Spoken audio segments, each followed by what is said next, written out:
YouTube is one of those platforms we can't get enough of. However, getting exposure on this platform is not that straightforward. So, for that reason, let's talk about video length as it pertains to YouTube's search and discovery system.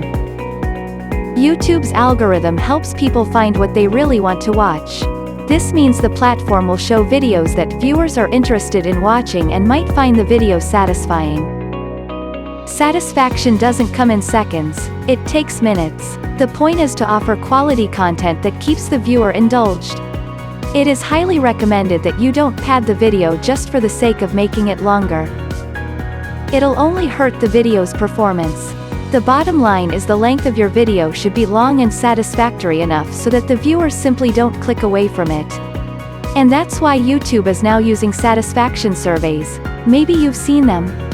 It asks you if you liked the video you just watched by giving them a rating out of 5.